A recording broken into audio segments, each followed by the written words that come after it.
For your circle loom weaving, you'll start with a paper plate.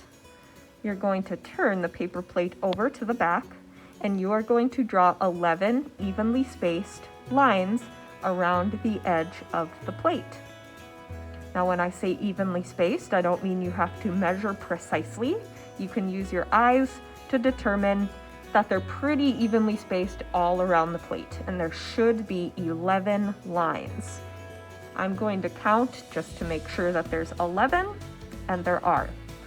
So now I'm going to take my scissors and I'm going to cut on those lines to make little notches around my plate. I am cutting off some of the lines just to make it more even, but those lines are where you should cut.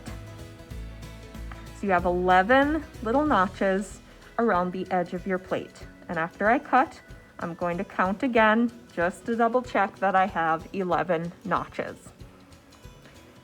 Now you'll have a pre-cut piece of yarn. Flip the plate over to the back again. You'll take one end of the yarn and you'll slip it through any of those notches. Doesn't matter which one. So now you have a little tail hanging off on the back of your plate, and you're going to tape that tail down. Now you'll flip your plate over again. This is where it might get a little tricky, but once you figure out the pattern, you'll get it. So you're going to take the yarn, you're going to bring it down across the plate so that it kind of divides the plate in half.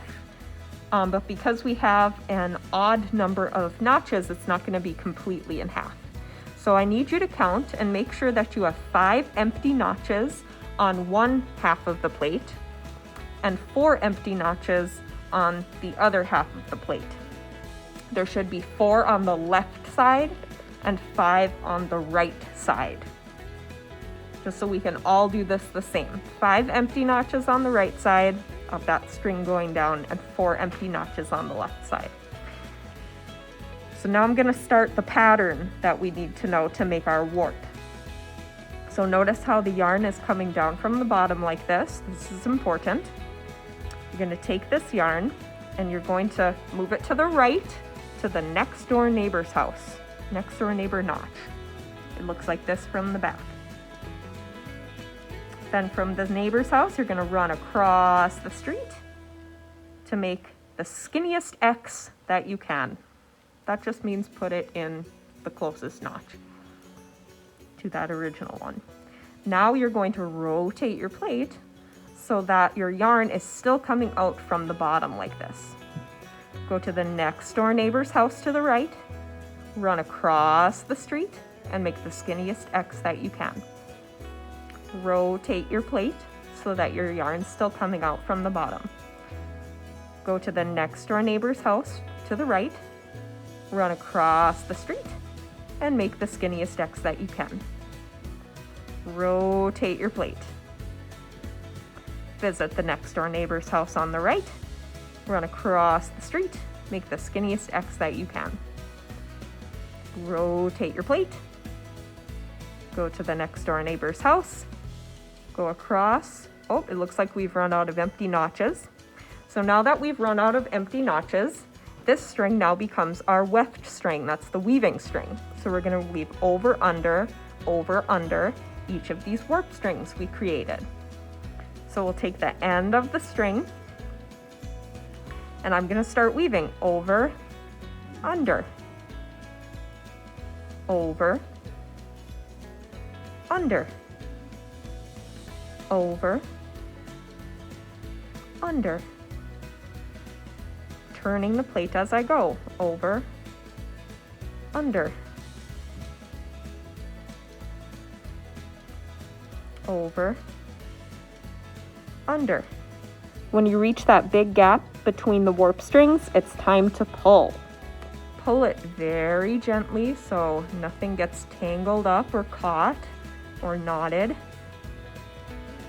And there we go. Now I can keep weaving. I'm going to tug on the string to see where I left off. It'll show me which one I went under last. So that means I need to go over this next one. Finding the end of my string here. Over, under,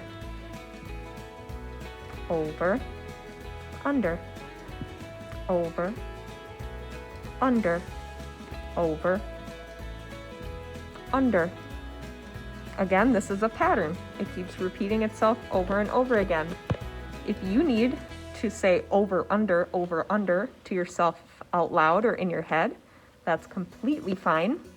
I've been weaving for quite a few years now because I need to teach it to you guys, and I still need to kind of say over, under in my head or even sometimes out loud.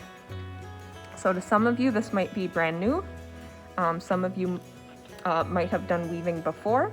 So just know that everybody's different. We're all going to work at a different pace here, different skill level.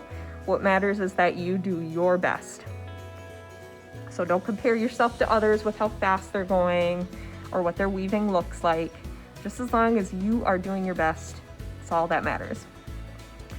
So I'm going to keep weaving here with this green yarn. And then once I run out and it's time for me to get some more yarn, I will show you what to do when that happens. Okay, so I am coming to the end of my first piece of weft yarn here. It's the weaving yarn. Still going over, under, and pulling. And it's going to be time very soon to get some more yarn so I can keep weaving. So I'm gonna leave kind of a long piece here. The longer it is, the easier it is to tie up. So maybe as long as like 2 of your fingers, that would be a good length. So here's my next piece of yarn, and watch carefully what I do here. I'm gonna take the 2 ends, I'm gonna put the 2 pieces of yarn side by side like this. I'm going to make a loop, and I'm going to pull the 2 ends right here through the loop and tie a knot. So I'll pull on each side, tie a nice knot. Then I'm going to cut off that excess yarn that's hanging off, just because that makes it easier to weave. And now I have more yarn to weave with. Here I am at the end of my red yarn. So just to show you again how to connect 2 pieces, you put them together, make a loop, bring the 2 ends through, and pull to make a knot. So now I have even more yarn to weave with. You are going to keep weaving around your circle loom until you can weave no more.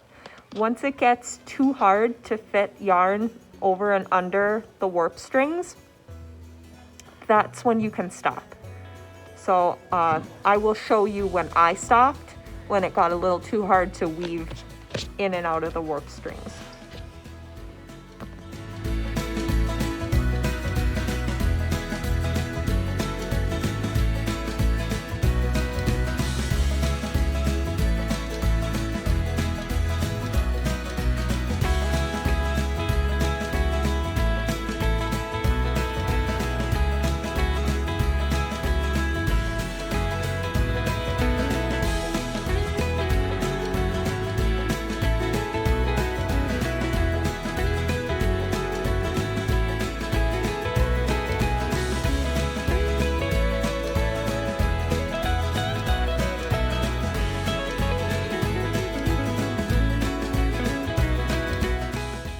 So at this point, it's become a little too difficult to go over under my warp strings, especially on one side of my loom here. So this is going to be my last piece. And as you can see, when it's done, I'm literally just tucking it under and calling it quits. So here is my finished circle loom weaving.